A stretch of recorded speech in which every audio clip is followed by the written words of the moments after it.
Na aula de hoje, nós vamos avançar para o ramo da computação evolutiva, tá? Então, esse ramo abrange, então, os algoritmos genéticos, que foi onde a gente parou na última aula. Para embasar, né, para a gente começar e engrossar o caldo, né,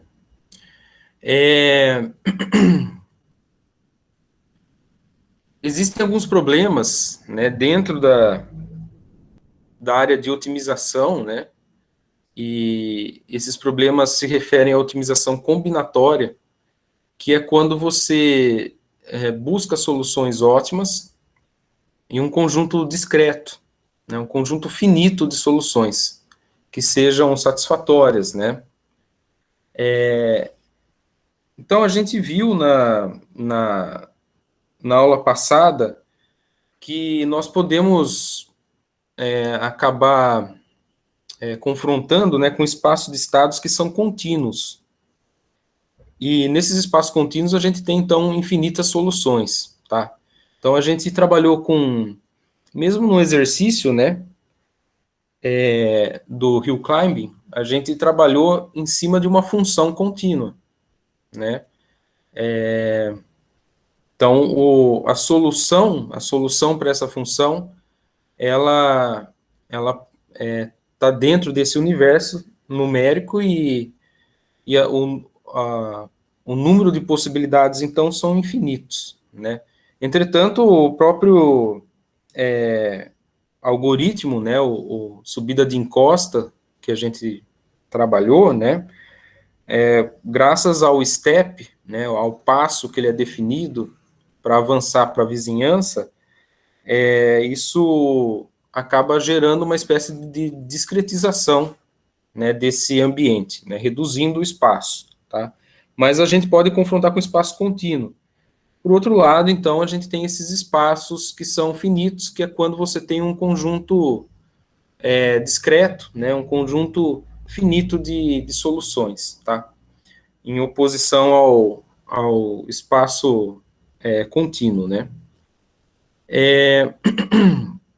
Quando nós estamos nessa situação, né,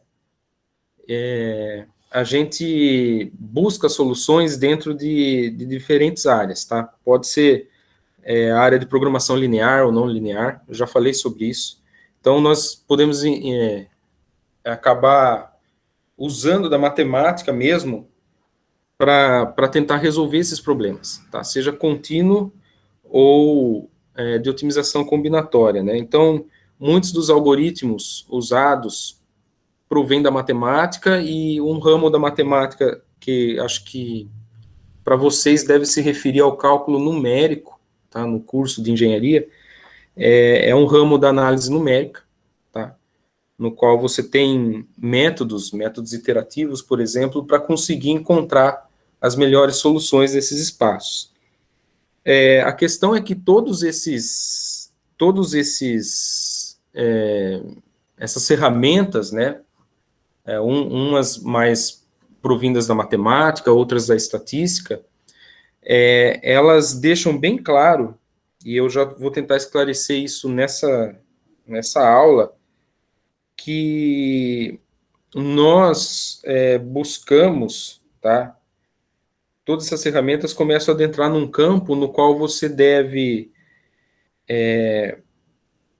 tem um problema,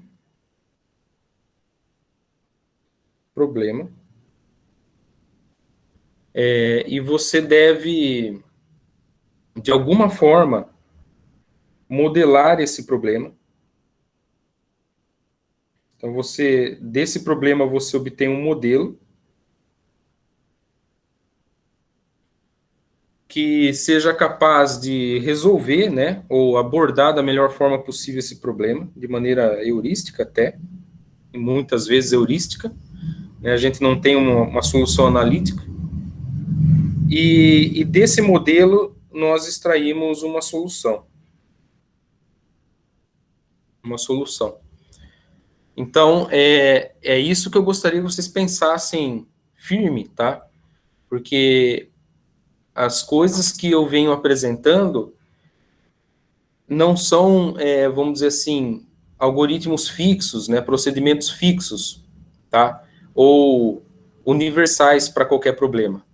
A maioria deles são métodos, são ideias, né, abordagens, no qual você tem que primeiro avaliar o seu problema, ver do que se trata esse problema, com base nas ferramentas que a gente já está vendo, né, tentar criar um modelo, né, conseguir modelar esse problema, representar esse problema, e desse modelo extrair uma solução que esperançosamente seja a solução ótima.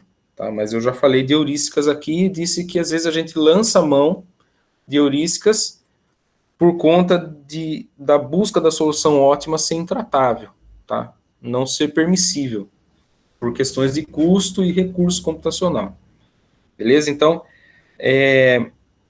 nós devemos pensar sempre assim, tá? Eu vou até fazer você tem um problema, você pode gerar um modelo dele, tá? E desse modelo você pode extrair uma solução, tá? Então, dá a impressão, eu tenho a impressão que tá uma coisa dentro da outra, tá? Mesmo porque você pode pensar para o mesmo problema um outro modelo, M1, M2, tem o M1, M2, que pode gerar uma outra solução, beleza? Então, vai de você, né, do projetista, né, do engenheiro que está por detrás disso, conseguir determinar qual seria o melhor modelo que alavancaria uma das melhores soluções ou a solução ótima, ok? Alguma pergunta? Tranquilo, professor. Eu estou tentando fazer vocês pensarem em alto nível e não ficar focado em, tipo, o algoritmo tem que ser assim, tá? Ou, tá? A gente tem que estar apto a encarar o problema e tentar abrir essa caixa de ferramenta que vocês estão vendo nessa disciplina, e em outras também, principalmente as de cálculo numérico, para poder gerar um modelo e obter uma solução, tá? Então, vou começar essa brincadeira, com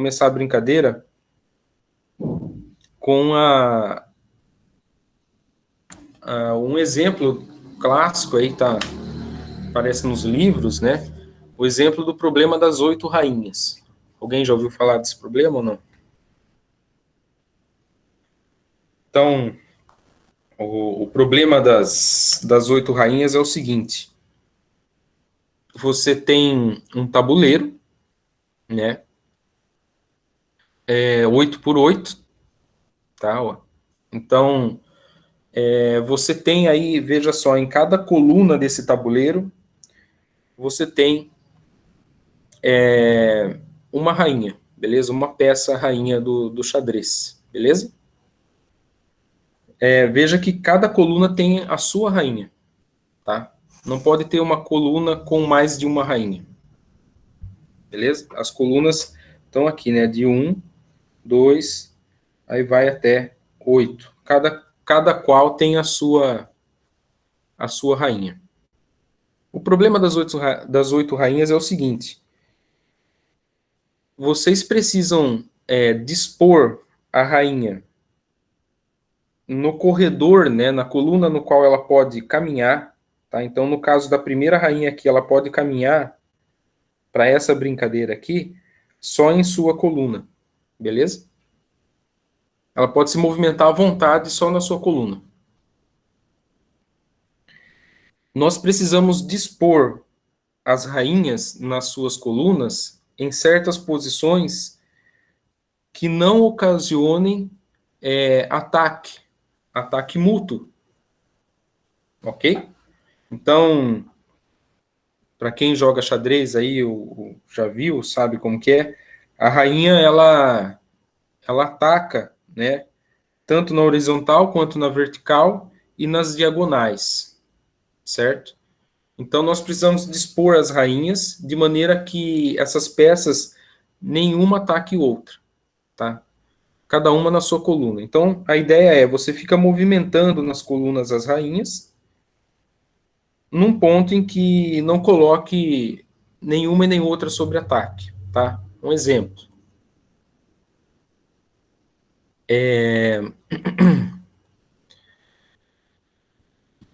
Antes de ir para esse exemplo, já estou avançando demais, vamos pensar, né, nesse caso aqui, olha, ela não está, eu acho que essa aqui é um caso ótimo.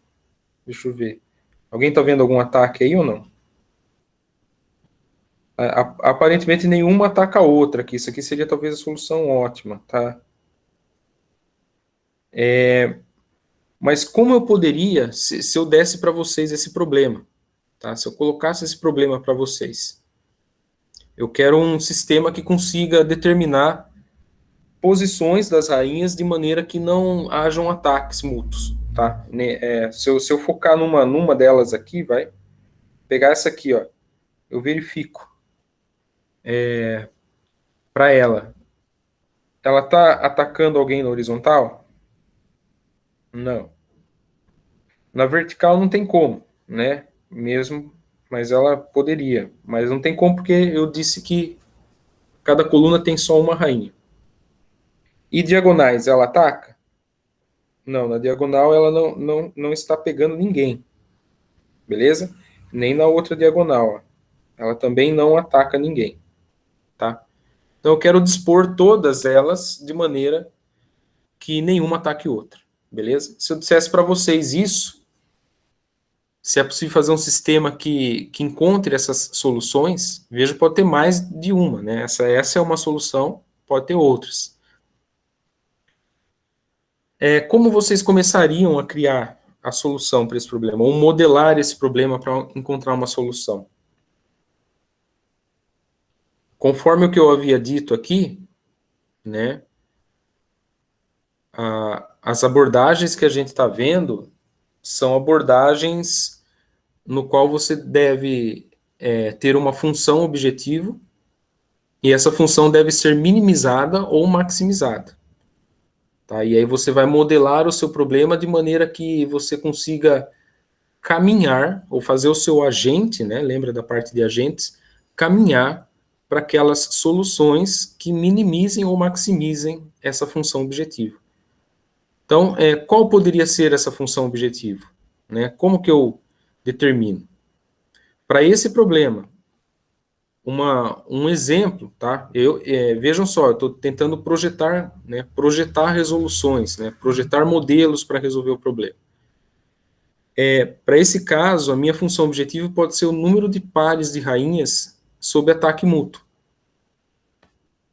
E aí nesse caso, né, se eu fixar isso, disser para vocês que, olha, a função objetivo é número de pares de rainhas que estão se atacando mutuamente, então tá o exemplo aqui, né, tem um exemplo agora no tabuleiro aqui, ó. Nesse caso aqui, essas aqui estão em condições de ataque, tá? Elas estão se atacando. Se eu vou contar o número de pares de rainhas sob ataque, e eu quero o tabuleiro ótimo, né, para esse problema, onde nenhuma ataca a outra, eu quero minimizar ou eu quero maximizar essa função? Minimizar seria, né? Exato. Todos concordam? Eu tenho uma função que mostra a quantidade de ataques. Eu preciso minimizar a quantidade de ataques. Beleza? Então, eu estou em busca de um tabuleiro que minimize isso. Então, para esse exemplo aqui, a solução, né, é ótima local, é uma solução ótima local, no qual só um par, né, de rainhas oferece ataque. Então, para essa função, o valor é 1. 1, beleza? Então, tem um par de rainha aí se atacando, beleza? Então, percebam só, para um problema, né, bem específico, né, uma brincadeira até, né, um jogo, nós estamos formulando uma tentativa de resolver, tá? Então, com base numa função. Então, eu preciso agora encontrar os artefatos que façam essa função ser minimizada, beleza?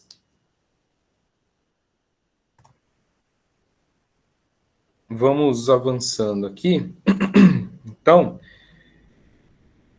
a gente poderia, né, então, melhorando a explicação, né, melhorando e também reduzindo o problema para ficar mais didático,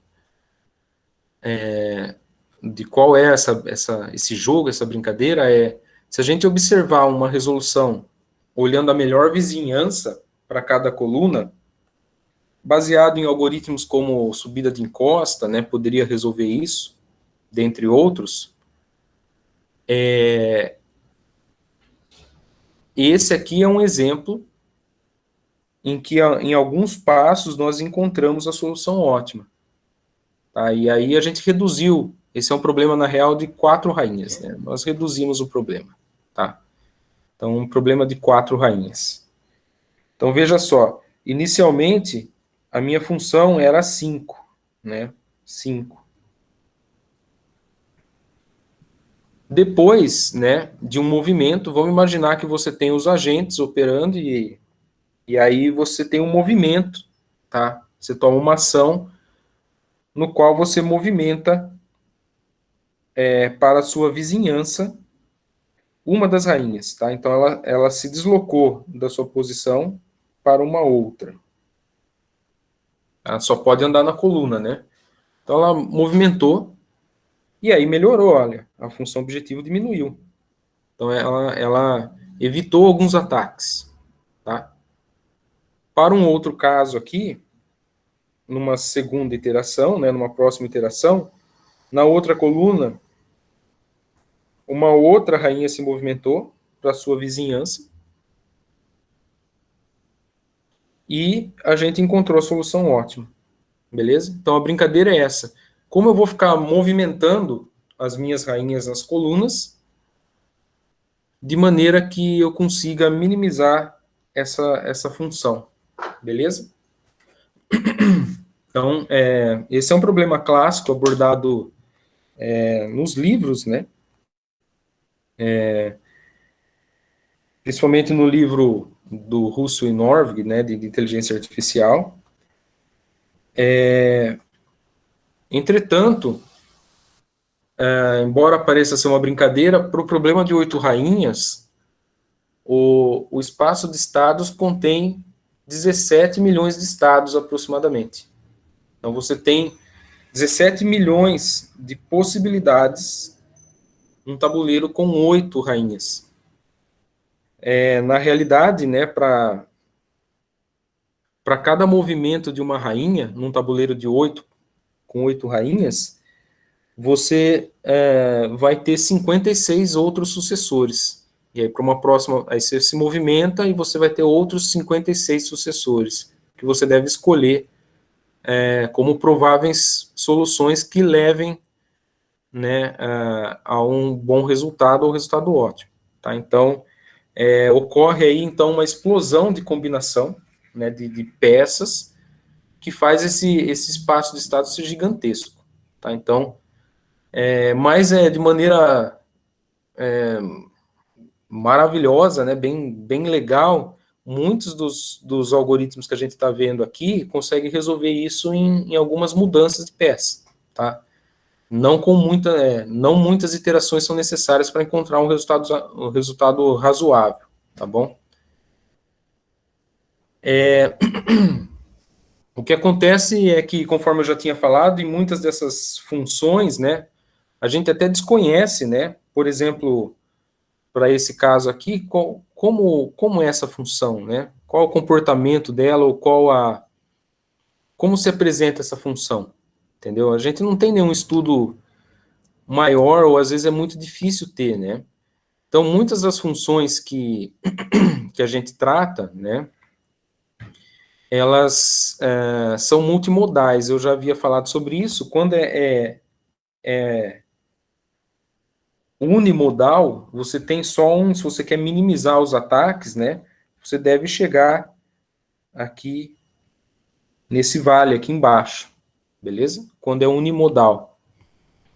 O que acontece é que muitas das soluções, além da gente não conseguir saber quantas soluções subótimas e ótimas existem, né, elas são muito diversas e provoca, então, a possibilidade de ter vários desses vales. E aí você tem que ficar explorando, né, explorando a função para conseguir encontrar um mínimo, tá, um mínimo dessa função. E aí você tem mínimo local e mínimo global. E o que acontece é que muitos dos algoritmos, principalmente o hill climbing, vocês já viram, né, subida de encosta, tem grandes chances, né, de ficarem presos em soluções subótimas, nesses mínimos, tá? E nós vamos tentar resolver isso hoje com computação evolutiva, tá bom? Então, esse é um exemplo para duas variáveis, né? Vejam só, a gente considera só, tem considerado só um parâmetro, né? Nessa função, mas ela pode ter vários parâmetros. Então, no caso de dois parâmetros, pode criar regiões dessa maneira, né? A função pode se apresentar dessa forma. Tá? E fazer uma busca aqui começa a ficar complicado, né? E aí a gente enxerga que muitas das soluções muitos problemas práticos não têm uma solução analítica, tá? Não tem uma funçãozinha bonitinha que você tem um método para resolver e é determinístico, né? Aí você usa métodos numéricos, mas os métodos numéricos são baseados principalmente em procedimentos iterativos, né, derivações, né, método do gradiente, Newton, mas que eles são suscetíveis também a ficarem presos em ótimos locais, tá? E aí você tenta, então, fazer essas aproximações, né, e por outro lado você usa uma busca local. Nós viemos vendo, a busca local se utiliza de heurísticas. Essas heurísticas não garantem o resultado ótimo, mas garantem em tempo hábil encontrar uma solução razoável, tá? E hoje nós vamos avançar então para um outro patamar de heurísticas, né, dessa busca, capaz de tentar nos livrar de ficar preso. Então, uma motivação forte da aula de hoje é tentar nos livrar de ficar presos em soluções, que nem se a gente quer minimizar aqui, a gente quer evitar de ficar preso em soluções subótimas, beleza? Que nem essas aqui, ó, que eu estou apontando ali.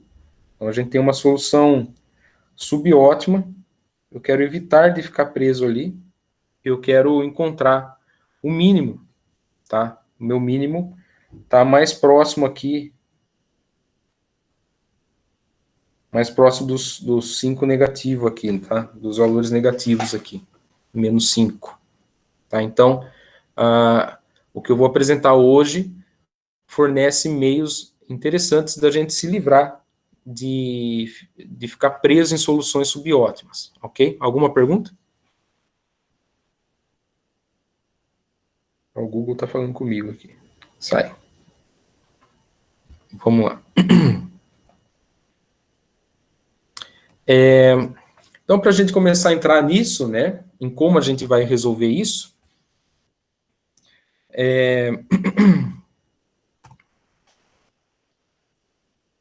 eu terminei a aula também falando, não falei sobre o próprio hill climbing, né, a subida de encosta, como que eu poderia tentar escapar de soluções subótimas, tá? Já que ele sorteia aleatoriamente um agente, né, um ponto, para tentar encontrar o pico, né? Se ele sorteia e larga lá e deixa ver se ele evolui, né, para uma boa solução, eu dei uma ideia. Qual foi a ideia que eu dei? Para tentar não ficar preso em soluções subótimas, com a subida de encosta. A gente usa vários agentes. Exato. A Suen também está falando aí. A gente sorteia várias vezes. Então, eu uso vários agentes. Já que ele sorteia uma posição, eu posso sortear 10 agentes. Tá? Então, faço com um, depois sorteio um outro, sorteio, sei lá, até o recurso computacional, né, o quanto permitir. Sorteio 100 agentes e deixo a galera brincar lá, tá? Então, uma opção para minimizar é sortear os agentes e depois avaliar o resultado de cada um no fim. Aquele que ofereceu o resultado melhor, você, seleciona ele para ser a sua resposta, beleza? E aí a gente evolui isso para um assunto, né, vou fundamentar melhor, que é a busca em feixe local. A busca em feixe local é parecido com isso. Então, você tem K-reinícios, tá? Esses K-reinícios, né, são as inicializações, tá? Você reinicia o seu agente. Aliás, você escolhe K agentes aqui para vasculhar o seu ambiente, tá? Isso é escolhido de maneira aleatória, só que aqui, na busca de feixe local, eles são em paralelo. Ou seja, você sorteia 10 no mesmo momento, escolho 10 e eles começam a brincar no mesmo momento, tá? Aonde que eu ganho com eles atuando em conjunto, tá? Em conjunto, ao mesmo tempo, vasculhando o ambiente ao mesmo tempo, essa é a questão. É que eles podem trocar informações entre eles, tá? Então, esses agentes podem se comunicar um com o outro e, na real, fazendo analogia, tipo avisar, vem para cá que aqui tá melhor, beleza? Basicamente isso, você escolhe vários agentes e é tipo uma piscina, né? Você está numa piscina mais ou menos no frio e aí a galera começa a pular na piscina, tudo ao mesmo tempo, e aí onde bateu mais sol na piscina ali, né? De repente bateu um solzinho ali, o cara fala, aqui tá mais quentinho. A água tá mais morna aqui, vem para cá, tá todo mundo com frio, né? Aí a galera chama, ó, vem para cá que aqui tá mais morno, tá? A água tá melhor. Aí a galera vai tudo aglomera na piscina.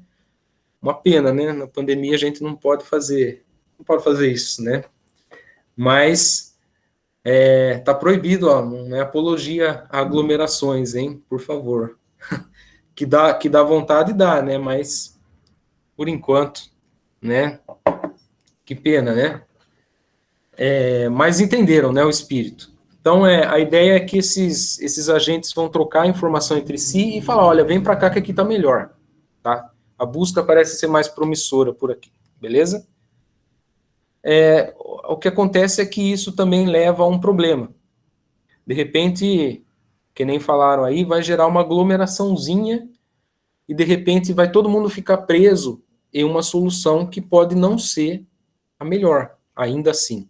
Tá? Você pode minimizar esse problema já tendo vários agentes, mas você pode fazer eles ficarem todos emboscados em um lugar que ainda assim é subótimo.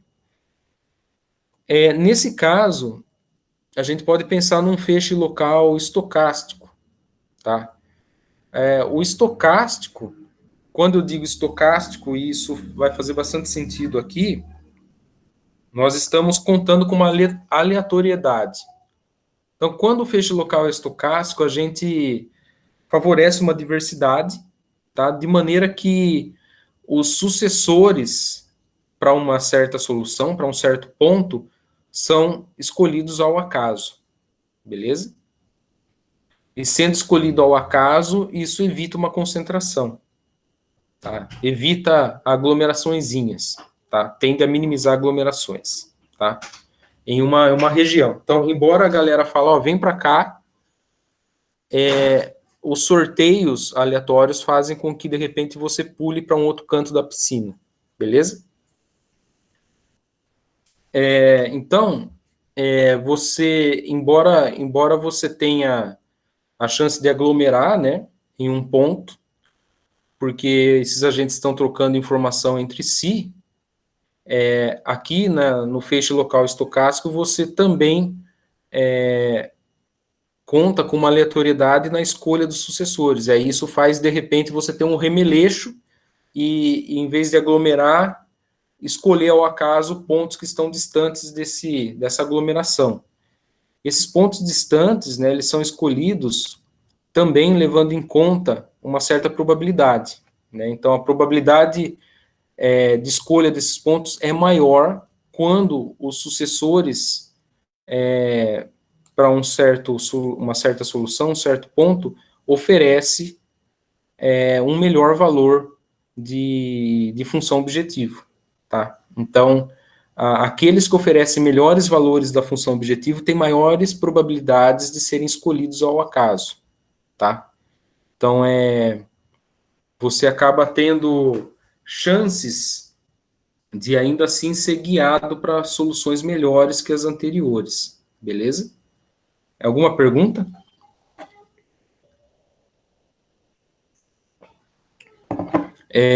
Com base nisso, né,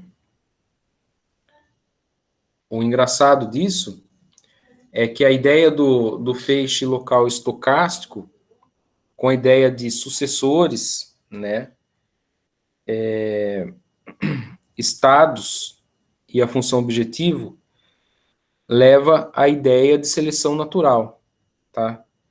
E essa ideia de seleção natural é exatamente a ideia que é usada na computação evolutiva e em algoritmos genéticos, beleza? Então, nós queremos escapar das soluções subótimas, tá? E aí, nesse caso, nós consideramos que os estados, e nós podemos até chamar, vou começar a chamar assim a partir de agora, tá? Esses estados são indivíduos. Indivíduos, beleza? Então, você tem indivíduos, tá? Pense na seleção, a seleção natural que eu estou falando é a seleção de Darwin lá mesmo, tá? Você já deve estar ouvindo bastante falar de Darwin aí na pandemia, né? Então, os estados são indivíduos, são organismos, tá? E eles possuem sucessores que são os seus descendentes, ok? Então, seus sucessores são os descendentes, tá? Esses descendentes podem ser escolhidos ao acaso, tá? Mas normalmente, né, aqueles mais desenvolvidos, né, aqueles mais bem adaptados ao ambiente, com base na seleção natural, têm maiores chances de prosperar e sobreviver nesse ambiente, certo? E aí isso é então guiado, ora, o que determina se um descendente ou um indivíduo, né, está bem adaptado ao ambiente?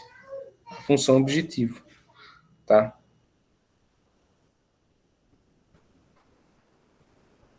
Então, a adaptabilidade desses indivíduos é dada aqui em função de uma função objetiva. Quanto maior o valor, né, se você quer maximizar, ou menor valor se você quer minimizar, mais apto esse indivíduo está para aquele ambiente, beleza? Então, eu vou começar a falar com esse jargão, tá? É legal, né, para engenharia de biosistemas isso, né? Não muda muito, né? Vocês não passam muito nervoso, assim, né? Já deve ter ouvido falar coisas assim também em outras disciplinas, né? Então, essa ideia do feixe local estocástico eleva a nossa ideia exatamente para a ideia de computação evolutiva, tá? Onde você pode tentar realizar uma busca local, tá? Encontrando aglomeraçõezinhas ali promissoras, como a gente estava conversando, mas também existe uma aleatoriedade para dar um remeleixo no negócio e, de repente, escolher sucessores, descendentes que sejam melhores, ok? Em função da adaptabilidade dele, beleza? Alguma pergunta? Tranquilo, professor. Vamos lá, então. Então, agora eu vou começar a falar o que é, então, a computação evolutiva, né, ou evolucionária, tá? Vejam só, estou falando, agora parece que mudou, né? Virou aula da parte de biologia do curso, né? o que que é evolução?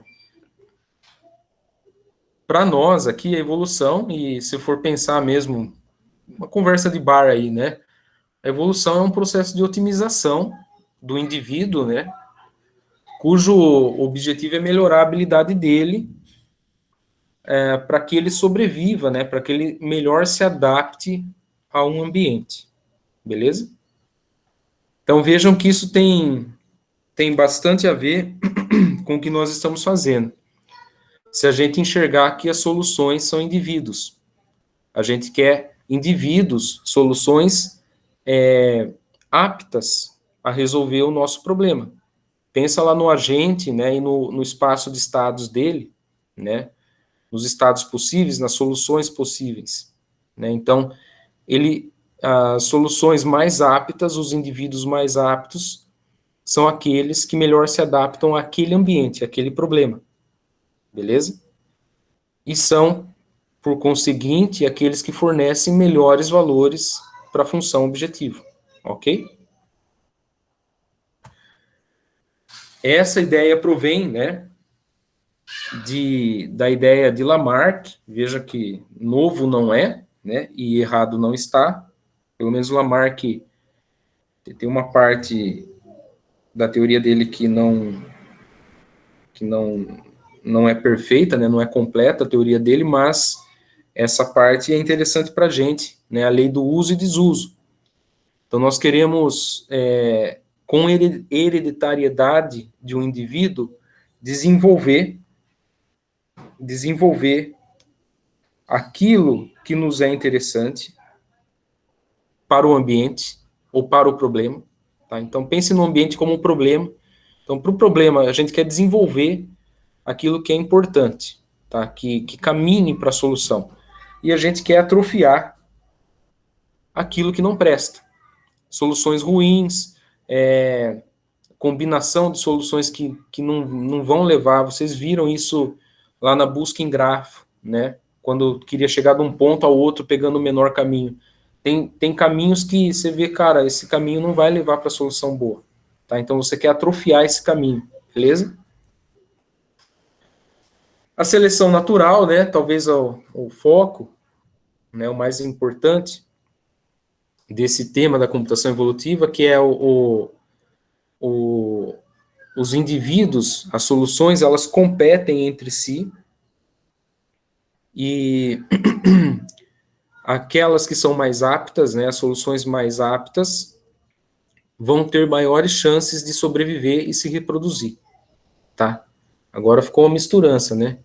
Então, aqueles indivíduos mais aptos têm chances de sobreviver e se reproduzir, beleza? E isso guiado pela função objetivo, ok? Então, a gente avalia, a gente já veio fazendo isso, a gente avalia soluções, as melhores a gente quer manter.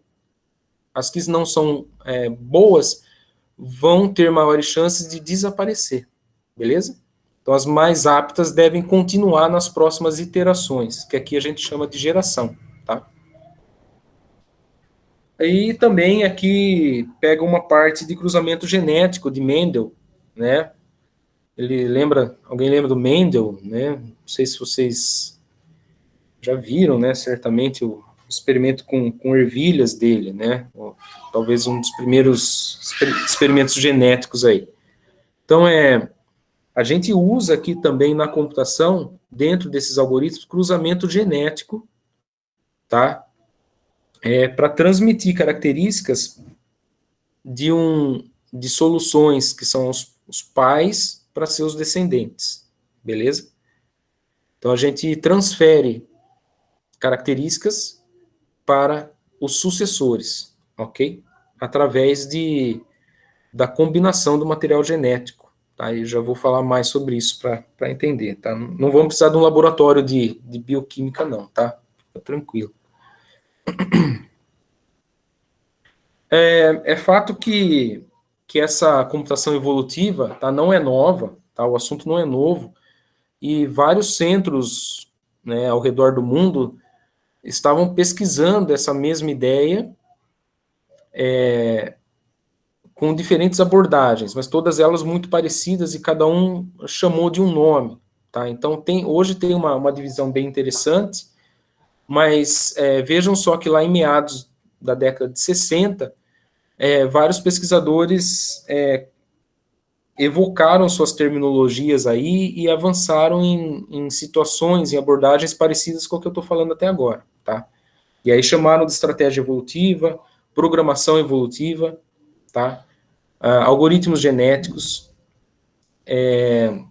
inteligência de enxames, programação genética, tá? Então, não tem como abordar tudo isso aqui, nós vamos abordar apenas algoritmos genéticos, tá?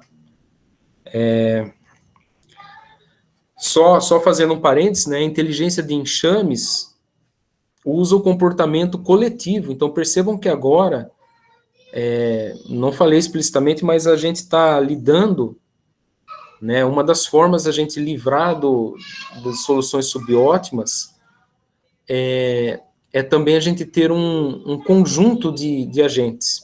Tá? Então, vocês falaram aí no começo, não é só um agente sorteado, mas são vários buscando as soluções.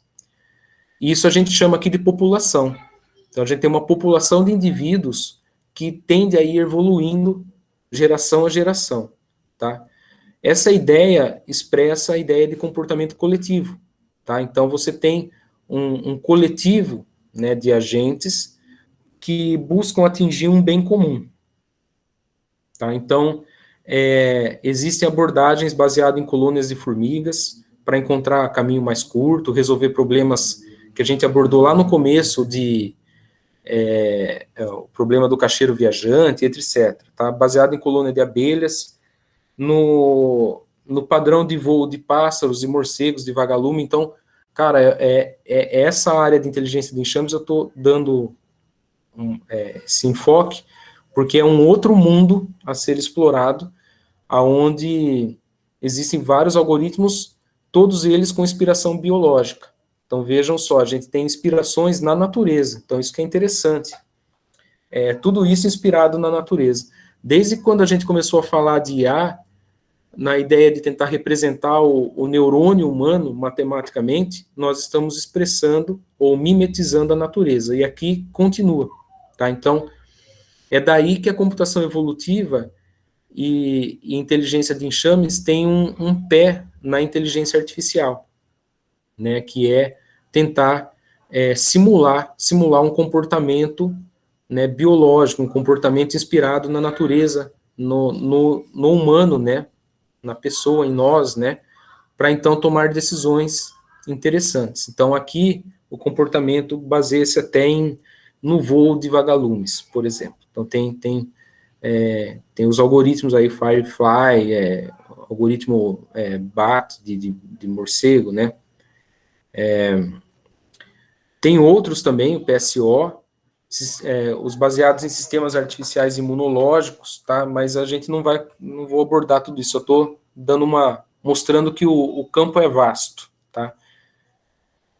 Dentro disso, muitos desses algoritmos resolvem, tá, problemas que são considerados NP difíceis. Os NP difíceis são problemas de difícil resolução computacional, é uma classe de problemas. E esses problemas são considerados muitas vezes, e principalmente em situações práticas, intratáveis, computacionalmente intratável. Não é possível alcançar soluções, tá? Mas a gente consegue verificar soluções interessantes através desses algoritmos que aparentam ser até simples, né? Não muito complexos, tá?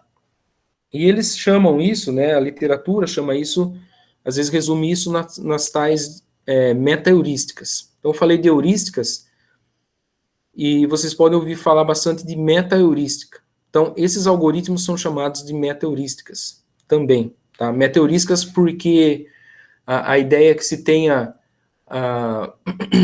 uma heurística para caminhar, né, para soluções boas, uma métrica que ajude a caminhar para soluções boas, mas que haja uma certa aleatoriedade, tá, uma diversificação dos resultados, das soluções, das prováveis soluções, e que tenha uma abordagem, né, uma estrutura algorítmica para evoluir essa abordagem e caminhar para soluções interessantes, tá? Eles chamam normalmente esses algoritmos de meta-heurísticas, tá?